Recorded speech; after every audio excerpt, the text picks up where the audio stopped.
of Angga. Kukira Dinda minta rujuk dan dia akan jadi istriku lagi. Tapi aku salah.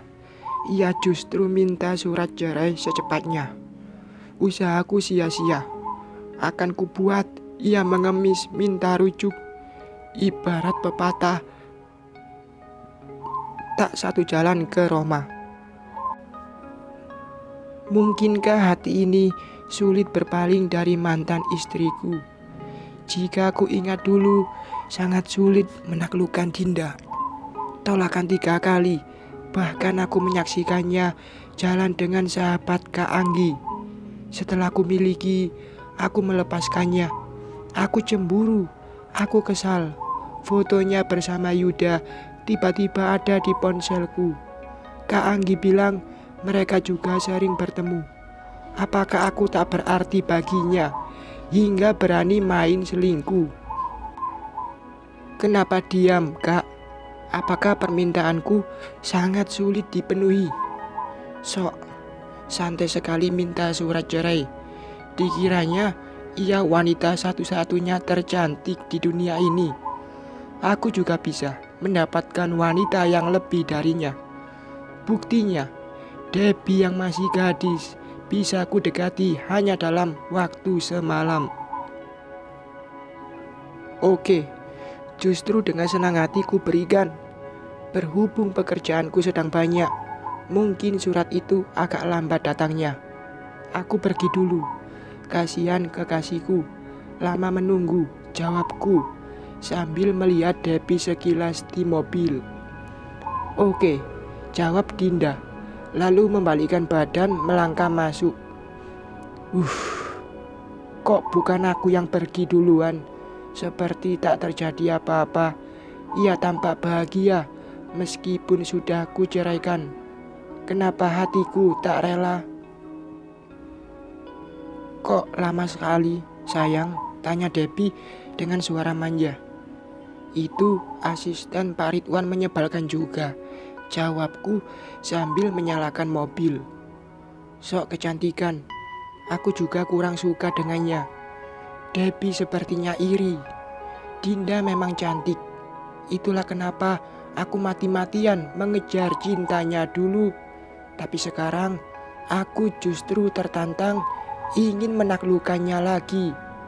Pernikahan sebulan ibarat menyicipinya saja. Aku menang dalam bentuk lain. Seharian kerja membuatku lelah. Pulang ke rumah tak ada yang menunggu. Selama sebulan yang lalu, Dinda menyambutku dengan secangkir kopi.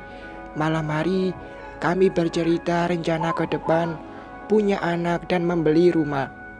Kenapa sulit melupakan mantan istriku? Ku akui Dinda istri yang sempurna saat itu. Hanya saat itu. Kok lesu gah? Kak Anggi berlalu di depanku. Dinda sudah dapat kerja, Kak. Jawabku bersandar melepaskan lelah. Kak Anggi langsung berbalik badan. Enggak heran, ia pasti gampang dapat kerja. Tidur sebentar dengan bos, pasti dapat kerja. Jangan sembarangan fitnah, Nggi. Ingat, kamu lagi hamil, sahut Gara tiba-tiba. Aku tahu, Gara juga menyukai mantan istriku. Kalau bukan karena Kak Anggi hamil, sudah kuusir dia. Aku enggak fitnah, tapi kenyataan kok. Coba dipikir, zaman sekarang dapat kerja hanya dalam waktu 2 malam. Kan aneh, jawab Kak Anggi sewot. Ini sama dengan pikiranku. Lagian kamu enggak punya bukti. Mana tahu, itu sudah rezeki Dinda. Kita tahu ia pintar, dapat kerja pasti gampang lah. Bilang aja kamu masih ada hati padanya.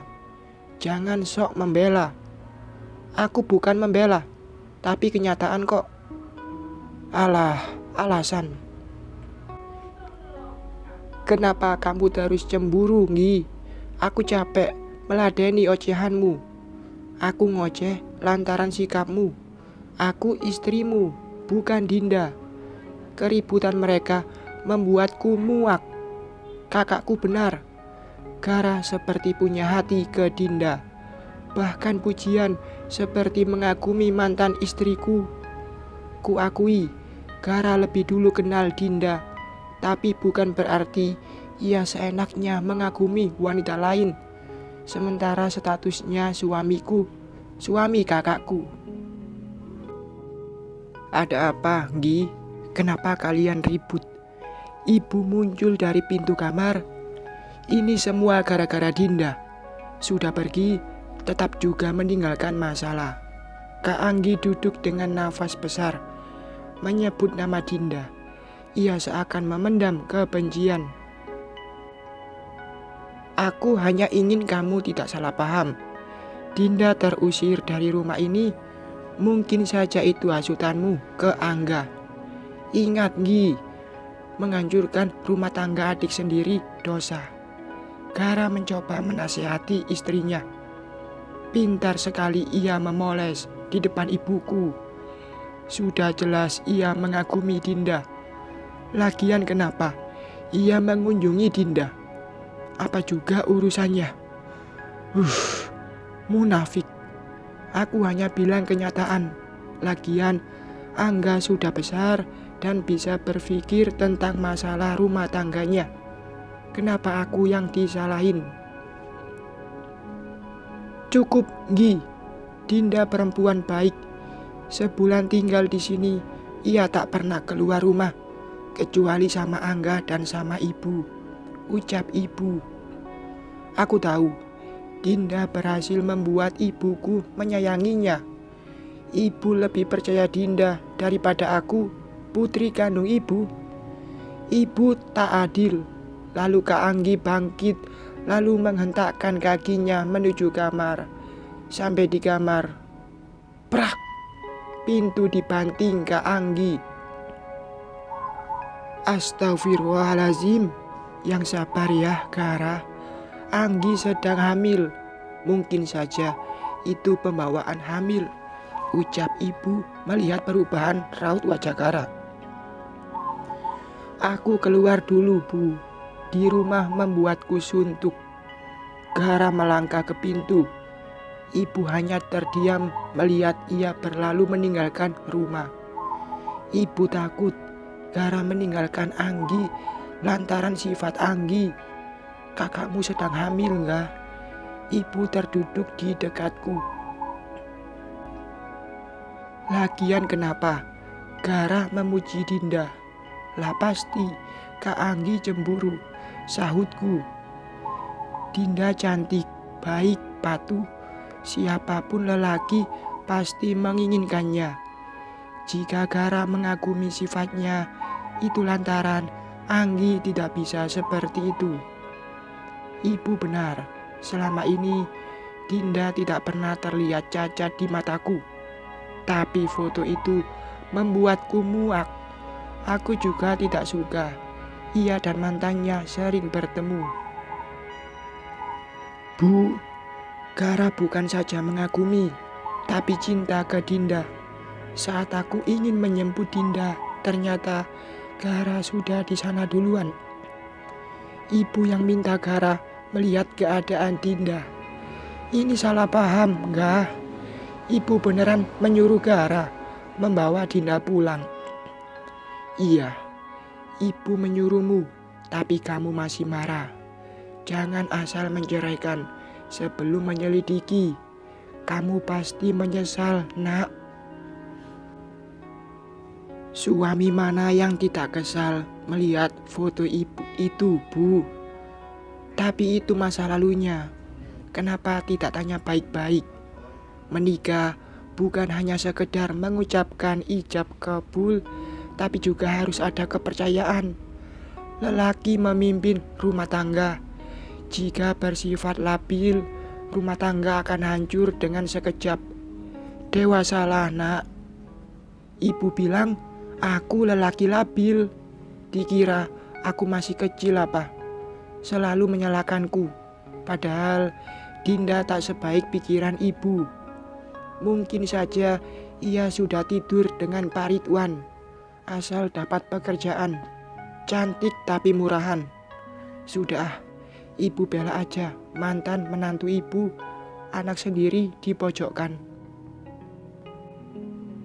Jenuh, malam ini aku butuh kehangatan. Namanya lelaki normal. Lagian aku punya uang dan karirku bagus. Kuhubungi Debbie. Kami sepakat menginap di sebuah hotel. Debbie sepertinya wanita yang gampang ku ajak tidur. Tentu saja ia mau. Ia bawahanku di kantor. Jadi, kamu tak lagi. Aku duduk di tepi ranjang. Setelah kami selesai memadu kasih. Zaman sekarang bukan hal yang penting, sayang. Yang penting aku bisa membuatmu puas, jawab Debbie memelukku dari belakang. Tidak penting, tapi saat aku menikahi Dinda, ia masih. Lah Debbie, status masih gadis, tapi tak. Kenapa Dinda lagi? Dinda lagi. Iya, aku suka layananmu, jawabku lalu bangkit ingin memakai pakaian.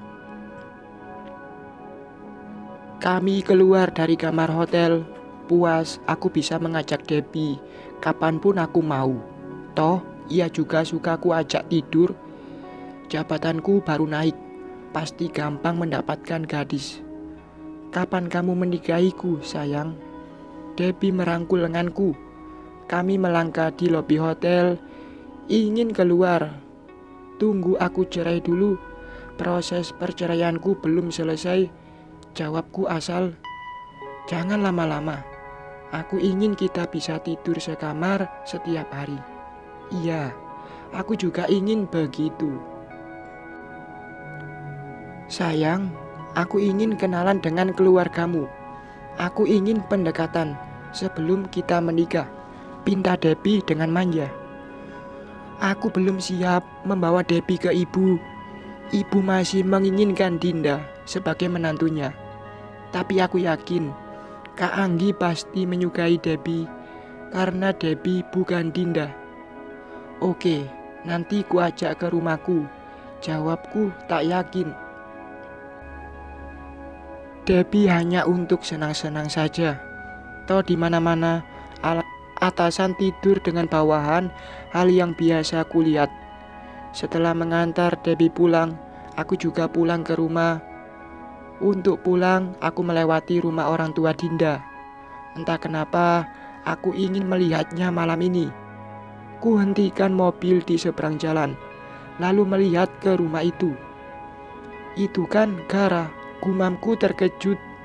Kulihat Gara keluar dari rumah Dinda, lalu mengendarai motornya ke arah pulang. Dari luar bisa kulihat Dinda duduk di ruang tamu sambil bermain ponsel. Pintu dibiarkan terbuka hingga aku bisa melihat jelas.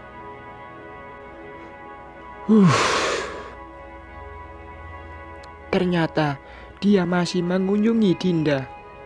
Tidak salah, Kak Anggi sangat membenci Dinda. Aku yakin Dinda dan Gara selingkuh. Rasa kesal membuatku turun dari mobil lalu menuju rumah orang tua Dinda. Aku ingin lihat apakah ia masih bisa mengelak tentang perselingkuhannya dengan kakak iparku. Selingkuhanmu baru pergi, ucapku di depan pintu. Dinda terkejut melihatku. Ia bangkit, lalu berdiri di depanku. Cari siapa? Jangan sok ngomongnya, Din. Mau mengelak perselingkuhanmu dengan Gara. Heran deh, sudah gak ada hubungan, kok masih ngurusin hidupku. Dinda berdiri melipat tangan di perut. Angku sekali gayanya. Apa tidak ada lelaki lain? Haruskah merusak rumah tangga kakakku? Ucapku menekan. Tolong bilang ke kakakmu, ikat suaminya. Aku juga tidak ingin ia kesini. Sok cantik. Mana ada lelaki mengunjungi janda kalau tidak diundang apalagi dirayu. Kamu maunya apa? Kita sudah cerai, jadi tolong jangan urus hidupku. Lagian sudah malam, sebaiknya pergi dari sini. Aku juga ngantuk. Gara datang tak masalah, giliran aku bilang ngantuk. Dasar tukang selingkuh. Maaf, Anda datang salah alamat. Prak! Pintu ditutup. Kupukul daun pintu. Bisa-bisanya ia mengusirku. Bahkan aku belum beranjak dan pintu langsung dibanting. Awas kamu Dinda, akan kubuat kamu mengemis minta rujuk. Bersambung.